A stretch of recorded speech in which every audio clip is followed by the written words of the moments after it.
काम कर रहे हो तुम, पुलिस पर हमला कर रहे हो। हम लोग गलती नहीं करेंगे, कभी गलती नहीं करेंगे। क्यों गोली चला दी पुलिस के ऊपर? सर हम लोग भागने जा रहे थे कि फायर करके निकल जाएंगे। गलती हुआ क्या? फिर दूसरी अपराध कर रहे हो। गलती हो गई सर। और ये घटनाएं जो हो रही हैं वो सरकार की नाकामी की वजह से हो रही हैं। सरकार अपनी नाकामी छिपाने के लिए इनकाउंटर कर रही है। इनकाउंटर, नई परिभाषा में हाफ इनकाउंटर, और भी कई परिभाषाएं जो सरकार ने बनाई हैं। अगर इनकाउंटर से ही लॉ एंड ऑर्डर बेहतर हो रहा होता तो अभी उत्तर प्रदेश कई आंकड़ों में और प्रदेशों से अच्छा होता। जीरो टॉलरेंस का नारा देने वाले उन्हें खुद अपने आप पर सोचना चाहिए। ये एडमिनिस्ट्रेटिव फेलियर था, सरकार का फेलियर था कि जब वहां पर तय था, पुलिस की जानकारी में था, तो आखिरकार आपने शांतिपूर्ण ढंग से क्यों नहीं प्रोसेशन को ले जाने दिया या उस कार्यक्रम को संपन्न क्यों नहीं करा पाए।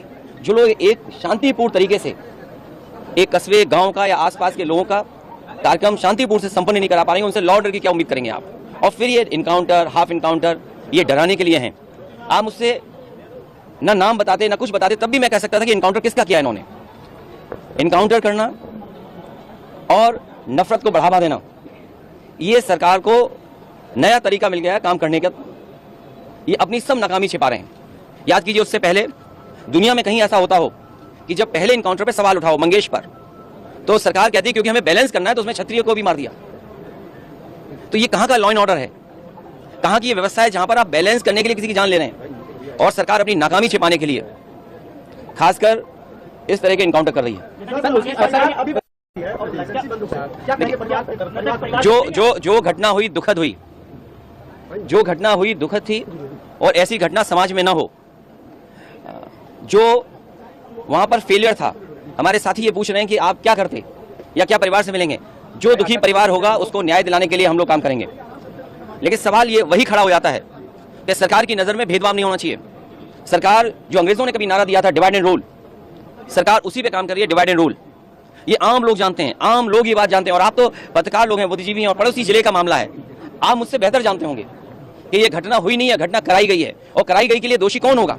अगर जान गई है किसी की भी, हम दुख में शामिल हो सकते हैं, मुख्यमंत्री जी मिल सकते हैं, लेकिन कराई किसने है इस पे आप लोग बेहतर जानते होंगे। यहाँ एक कोई पत्रकार ऐसा नहीं है जो न जानता हो कि ये घटना रोकी जा सकती थी। किसी की जान नहीं जाती। अगर जान गई है, हम दुख बांटने से ज्यादा, जो आज सरकार भी दुख बांट रही है, सरकार को इस बात पे दुख करना चाहिए कि घटना क्यों हो गई, होनी नहीं चाहिए थी। सरफराज का कहना यह है कि कल पुलिस ने गिरफ्तार किया था और आज एनकाउंटर दिखाया, कल गिरफ्तार ये उत्तर प्रदेश की पुलिस को बिगाड़ दिया है। उत्तर प्रदेश की पुलिस को बेहतर करने के लिए डायल 100 से लेकर के और सुविधाएं दी। कई कार्यालय इन पुलिस के पास नहीं थे, वो कार्यालय दिए।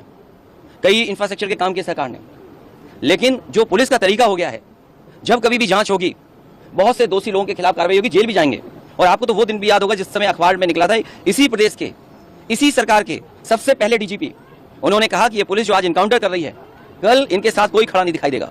जो इनकी सरकार के पहले डीजीपी हों, वो इन पर सवाल खड़ा कर रहे हों कि ये जितने भी इनकाउंटर हो रही है, इनकाउंटर नहीं है, ये हत्या हो रही है। इसीलिए उन्होंने कहा कि जो लोग ये हत्याएं कर रहे हैं, एक दिन ऐसा आएगा जब इनके साथ कोई खड़ा नहीं होगा। और मुझे सुनने में यहां तक आया है, आप बेहतर बताना इस बात को, कि जिस व्यक्ति ने पहला वीडियो वायरल किया उस प्रोसेशन का, उस पत्रकार के हाथ या पैर में बहुत चोटें आई हैं। उसमें बीजेपी के लोगों ने उसे बहुत मारा है। अगर बीजेपी के लोग पत्रकार को मार रहे हैं या बीजेपी के लोग पत्रकार को जेल भिजवा रहे झूठे मुकदमे में, तो समझिए क्या छिपा रहे हैं, कुछ तो छिपा रहे हैं ना।